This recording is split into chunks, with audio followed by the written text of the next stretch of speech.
Salut à tous, bonsoir, ravi de vous retrouver pour de nouvelles confidences ce soir. Dans un monde où les mots deviennent des armes, il existe des voix qui s'accrochent encore au droit. Pas le droit froid, codifié, mais celui qui cherche la justice dans les interstices de la douleur. Sarah Sialom est celle-là, une avocate qui ne plaide pas seulement des causes, mais une conscience. Sarah Sialom, bonsoir. Bonsoir. Merci d'avoir accepté notre invitation. Vous êtes donc avocate en droit international. Et ma première question, c'est une tradition dans l'émission. Elle exige que vous vous définissiez. Quels seraient les 3 mots qui vous définiriez le mieux? Avocate, nécessairement et principalement. Indépendante, ce qui est l'un des termes de notre serment et qui, je pense, nous représente assez bien. Et combative. Je dirais ces 3 mots. Une guerrière. Exactement. À votre manière, une guerrière du droit. On va justement en parler. Vous parlez du droit international avec la ferveur d'une militante, avec la rigueur aussi et surtout d'une juriste. Qu'est-ce qui vous a mené vers cette frontière qui souvent, et on l'a vu très récemment, a une acception très fragile entre le droit et la morale? J'ai une très haute estime du droit international parce que peut-être c'est aussi en résonance avec mon histoire. Les Nations Unies, le droit international tel qu'on l'entend aujourd'hui, a émergé après la Shoah. Tout cela a été créé pour que tout cela ne puisse plus se reproduire. Et j'ai beaucoup de mal aujourd'hui dans le fait d'entendre le droit international être utilisé comme une arme contre Israël, mais également contre le peuple juif de manière générale en le travestissant. Parce j'estime qu'il est impératif de redonner au droit international sa lettre de noblesse. Et qu'aujourd'hui, lorsqu'on voit que les mots sont travestis, qu'on les vide de leur sens, il est important de leur redonner toute leur justesse et toute leur essence, surtout. Vous estimez que c'est galvaudé tout ça aujourd'hui? On est même au niveau du droit, alors qu'on sait aujourd'hui très facilement interprétable.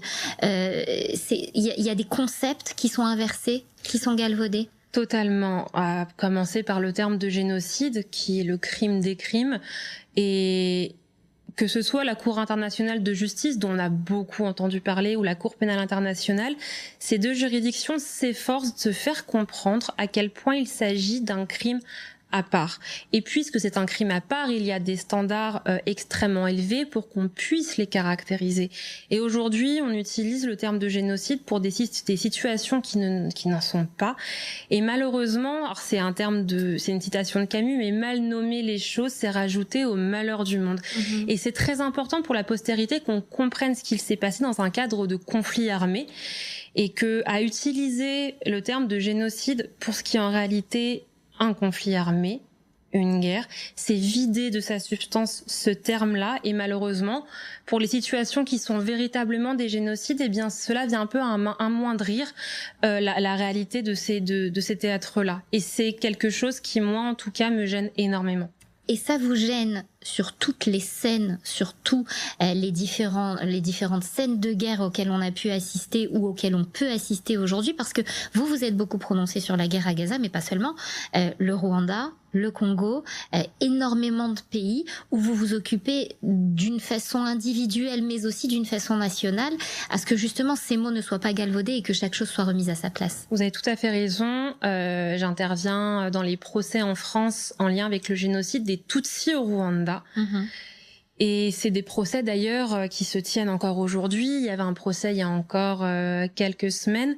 Et c'est dans cette enceinte judiciaire qu'on comprend toute la portée du terme de génocide. Lorsque vous avez des rescapés qui viennent vous raconter qu'en une nuit, ils ont vu toute leur famille se faire massacrer au sommet d'une colline, ça vous fait comprendre ce que ça veut dire un génocide. Lorsqu'ils vous expliquent qu'ils ont essayé de fuir la frontière, mais on l'a fermée pour qu'on puisse les tuer jusqu'au dernier, on comprend ce que ça veut dire un génocide, c'est-à-dire la volonté d'exterminer en tout ou partie une population.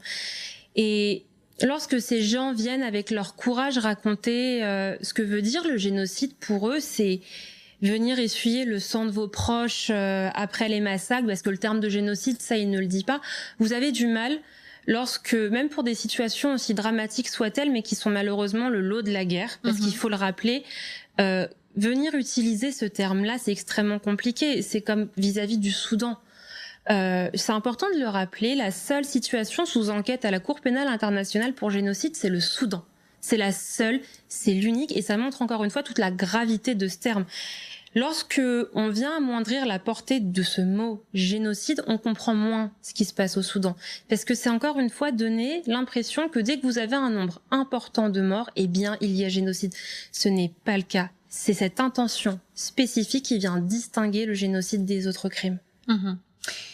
Sarah, vous parlez, et on le voit avec de vos tripes, avec vos tripes de ce droit, avec l'émotion. Est-ce que il y a des jours où vous doutez que le droit, quel qu'il soit, puisse protéger? C'est une impression qu'on a forcément très souvent parce que on a réellement cette impression de se battre contre quelque chose bien plus grand que nous, mais on se rappelle que la justice est un temps long et que la justice pénale internationale, ou bien lorsqu'elle se passe devant des juridictions nationales comme c'est le cas en France, eh bien elle reste nécessaire. Je reprends l'exemple des procès pour le génocide des Tutsis au Rwanda. On est 30 ans après les faits. On peut se poser la question, mais à quoi bon juger des personnes 30 ans après la commission des faits? Mais qu'est-ce que cela va changer?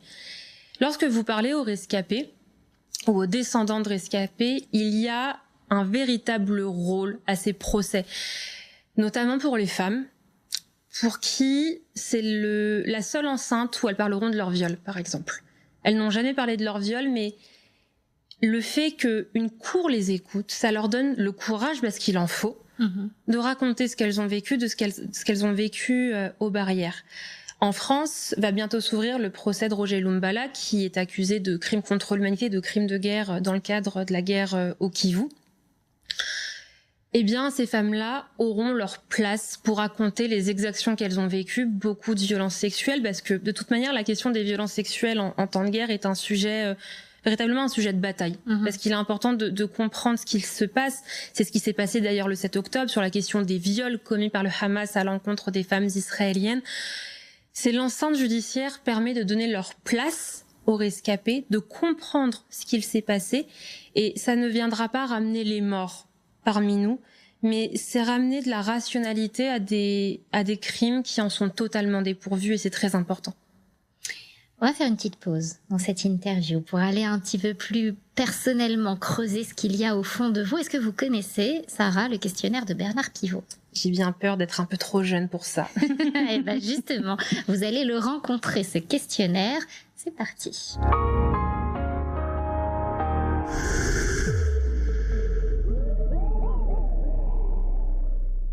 Mais n'ayez crainte, pour une avocate comme vous, ça ne devrait poser aucun problème. Alors on commence, c'est parti. Quel est, Sarah, votre mot préféré? Défendre. On s'en doutait. Le mot que vous détestez? Injustice. Votre drogue favorite? Il y en a trop? La bourra. Allez, ça marche. Le son, le bruit que vous aimez? Le calme avant de plaider. Ah. Le son, le bruit que vous détestez? Celui de la foule. Le bruit de la foule autour des prétoires. C'est ce que décrivait très bien Robert Badinter. L'impression d'être contre une opinion publique qui est plus grande que vous et qui vient perturber la pérennité des débats. Votre juron, gros mot, blasphème favori? Dans n'importe quelle langue. Je sais pas si c'est l'influence d'Israël, mais c'est Samek, malheureusement. Non, je traduirai pas. Vous pourrez rechercher ce que ça veut dire. Homme ou femme, pour illustrer un nouveau billet de banque? Femme. Femme qui? En France, la femme que je considère comme une modèle l'a déjà, ce qui est Simone Veil, ce qui peut paraître un peu cliché, mais qui est une femme qui m'inspire au quotidien. Mais je dois être contrainte d'admettre, en tout cas en France, de ne pas avoir peut-être de femme qui m'inspire assez pour l'avoir sur un billet. Mais j'espère en tout cas que le prochain sera une femme. Le métier que vous n'auriez pas aimé faire? Professeur des écoles. Oh non! C'est vrai? Peut-être parce que ma mère et mon frère sont dans ce milieu, mais je crois ne pas avoir assez de patience avec les enfants pour faire ce métier, mais qui est un métier absolument magnifique. Et là, je crois au fait que l'éducation soit la clé, mais je n'ai pas les qualités humaines de mon frère et de ma sœur pour pouvoir le faire. Que vous disiez que vous n'avez pas de patience avec les enfants, mais avec les institutions onusiennes, ça va rester dans les annales. La plante, l'arbre ou l'animal dans lequel vous aimeriez être réincarné? Un olivier. Si Dieu existe, Sarah, qu'aimeriez-vous qu'après votre mort, il vous dise? Dans très longtemps. Ça peut paraître peut-être un peu présomptueux, mais merci. Parce que la manière dont je conçois mon métier, c'est un peu ma manière de réaliser ce concept du judaïsme que j'affectionne tant, qui est le tikkun olam. Et d'avoir apporté... Réparer le monde, améliorer le monde. Apporter sa pierre à l'édifice du monde, quoi. C'est exactement ça, et d'avoir réussi à ma petite échelle à avoir apporté une petite pierre à ce grand édifice. Il y a de la colère. Parfois, on a fini le questionnaire de pivot, on est entre nous maintenant. Il y a de la colère parfois à l'intérieur de vos plaidoiries, de ces plaintes parfois que vous déposez. Beaucoup de révolte. Et le tout, c'est de faire quelque chose de bien de cette révolte. Une femme que j'admire beaucoup, qui est Ruth Ginsburg, une très grande avocate juive qui est devenue juge à la Cour suprême aux États-Unis, diplômée d'Harvard, de Columbia, s'était vu opposer que des refus lorsqu'elle voulait travailler dans un cabinet d'avocats. Et on lui avait dit, vous êtes en colère, bien faites-en quelque chose.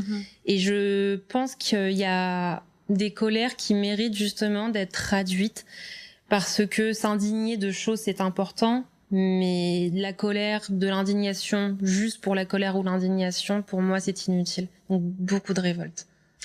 Et cette révolte, est-ce que parfois elle passe dans le domaine du « j'en peux plus, j'arrive plus à porter tout ça sur mes épaules » ?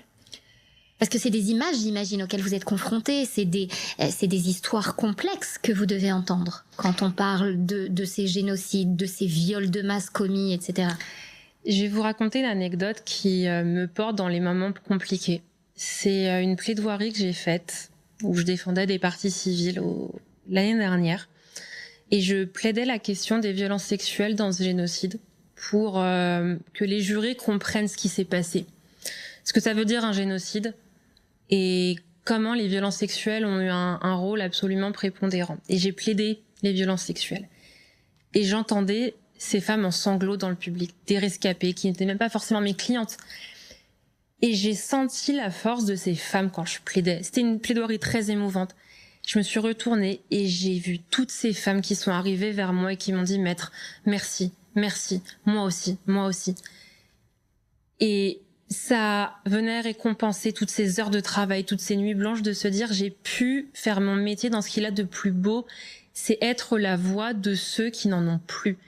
Et cette anecdote, c'est vraiment, je me la remémore très souvent quand on se dit que ce qu'on fait, ça sert à rien, que c'est cause perdue, parce qu'il y a des gens derrière, même si on ne les sent pas, qui comptent d'une manière ou d'une autre sur vous pour justement venir leur donner voix au chapitre.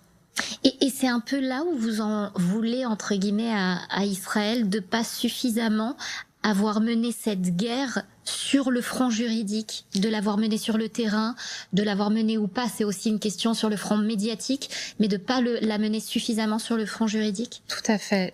Il y a un désamour et même une défiance de toute façon de la société israélienne à l'égard de ce que représente la communauté internationale au travers de ces instances, ce qu'on peut comprendre à certains égards. Néanmoins, si Israël ne prend pas sa place, d'autres personnes le feront et viendront donner un narratif qui travestit totalement la réalité.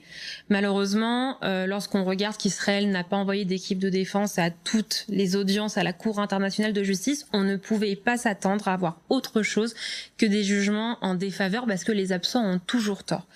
Et que il est très important, en tout cas moi c'est comme ça que je le conçois, qu'Israël reprenne la place qui est la sienne dans ces instances, parce que le droit international, par définition, n'est pas contre Israël.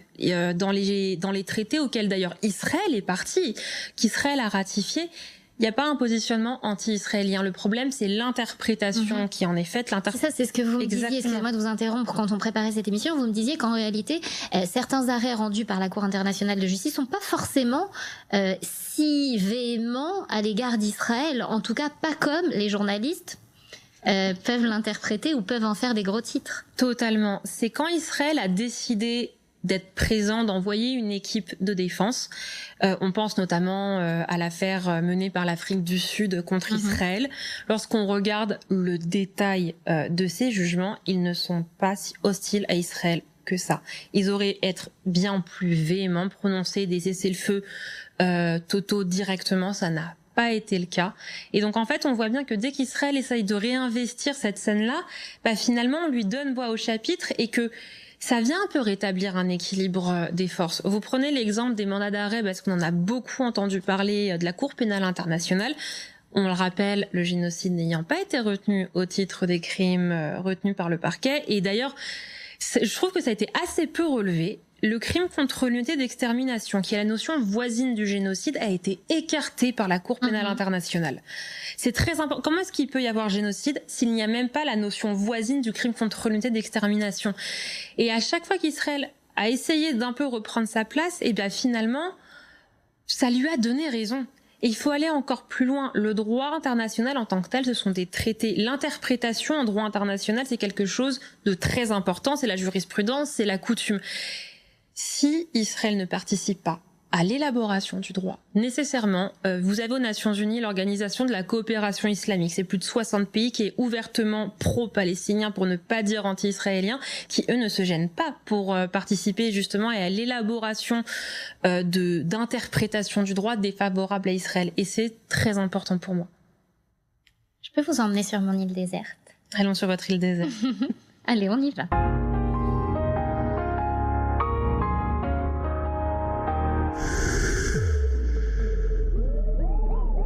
Ça fait du bien quand même d'avoir un endroit où se retirer. Sur notre île déserte, Sarah, quel livre prendriez-vous pour vous accompagner? Mon Sidour. Votre livre de prière. Exactement. Quel album de musique? Quelle chanson? Je suis très fan d'ACDC et de Metallica. Je sais pas qui je choisirais entre les deux. Peut-être Metallica, pour un peu donner du courage, pour trouver un moyen de sortir. Pour mettre de l'ambiance. Un film? Alors, je suis pas très film. J'ai toujours été plus livre.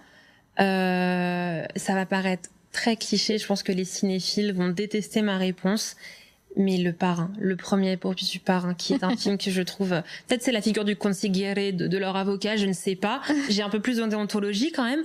Mais c'est vraiment un film, moi, qui m'a beaucoup marqué avec le peu de culture cinématographique que j'ai. C'est quand même pas mal. Hein. Votre héros ou votre héroïne qui vous permettrait de penser, de réfléchir, de penser à des lendemains meilleurs sur votre île déserte? Ça se jouerait entre Simone Veil et Ruth Ginsburg. C'est vraiment les deux femmes qui, au quotidien, m'inspirent autant humainement qu'en tant que juriste / avocate, qu'en tant que femme, qu'en tant que juive. Ce serait ces deux-là sans hésitation. On revient à la vraie vie, à celle qui nous fait vibrer au quotidien, à celle qui vous habite en tant que avocate, en tant que femme, en tant que juive aussi. Est-ce que toutes ces casquettes, elles sont présentes quand vous plaidez, quand vous défendez une cause?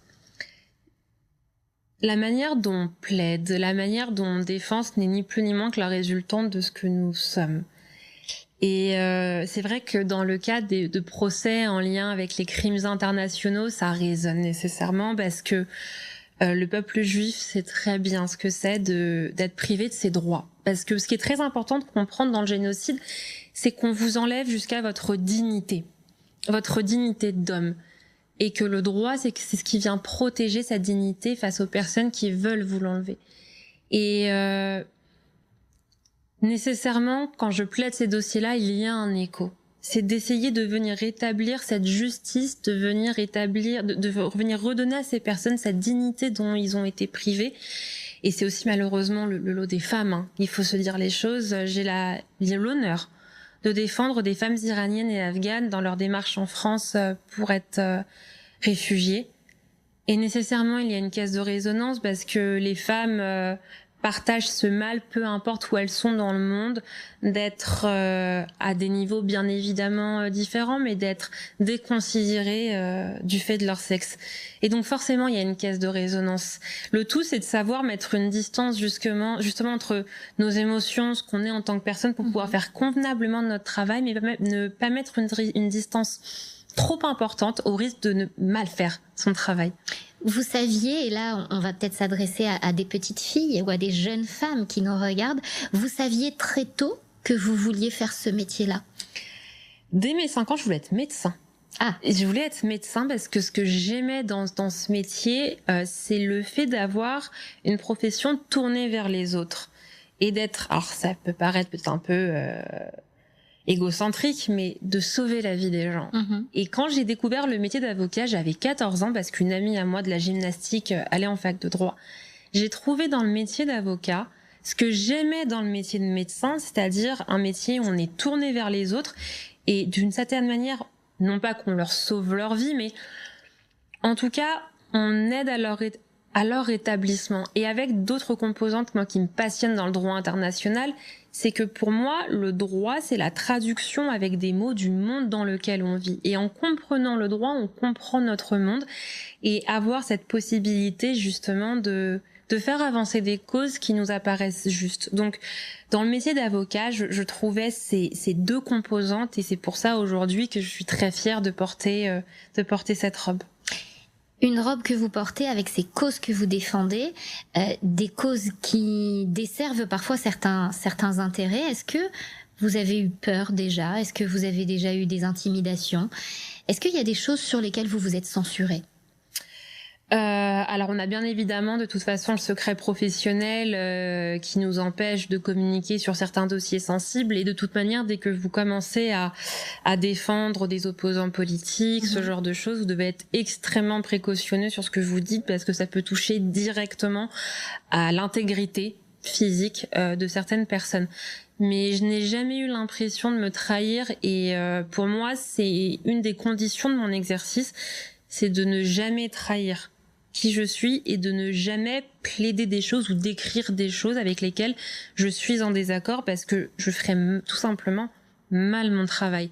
Donc j'ai jamais eu l'impression de devoir aller à l'encontre de ma personne dans le cadre de mon métier. C'est quand même incroyable d'avoir cette conscience parce que vous êtes une femme relativement jeune et on sent le poids du devoir, du sérieux, de cette robe dont vous parliez, de cette profession de façon générale. Il y a quelque chose de très profond dans ce que vous incarnez. C'est un métier de toute manière, on peut en avoir presque une vision sacerdotale.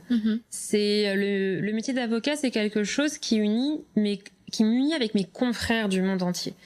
Et on sait très bien que les avocats représentent beaucoup de choses. Ce n'est pas pour rien que ce sont les premières personnes visées lorsqu'un État tend malheureusement vers des formes plus autoritaires et qu'on a un rôle.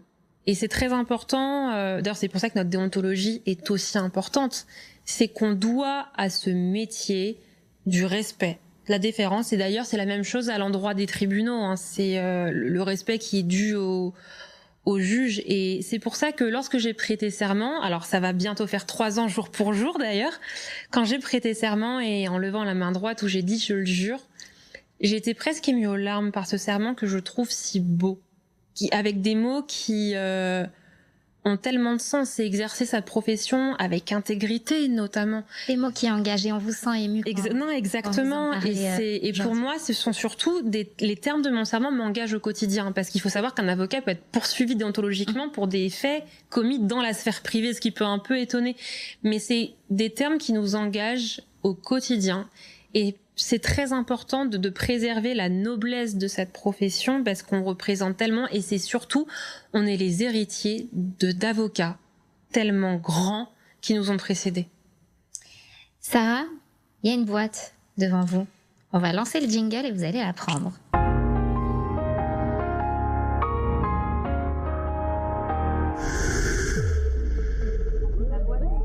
Toute la boîte, c'est un peu le parcours entre les verres et les micros. Vous pouvez l'ouvrir et choisir, selon ce que le hasard aura décidé pour vous, une question qui s'y trouve. Alors, qu'est-ce qui vous blesse encore malgré votre force et votre métier? C'est l'incapacité des gens à raisonner et à entendre. Aujourd'hui, je suis effarée parce que vraiment quand ça me blesse, c'est pas simplement que ça m'indigne, je trouve ça grave quand aujourd'hui on n'arrive plus à s'écouter, à débattre, qu'on n'est plus sur le terrain. Alors ça peut sembler très philosophique terminale, mais sur le terrain des idées, de la raison. Et quand cette incapacité à débattre et à raisonner s'accompagne d'invectives. Et pour moi, si on n'arrive plus à s'entendre, si on n'arrive plus à dialoguer, c'est la fin malheureusement de beaucoup de choses. Et c'est pour ça que cette émission existe, alors merci Sarah d'y avoir participé. À la fin de l'émission, on se fait un selfie. Je suis encore très mauvaise en selfie, mais on essaye, on se rapproche et on y va. Merci à vous de nous avoir suivis. Et c'est parti pour le selfie.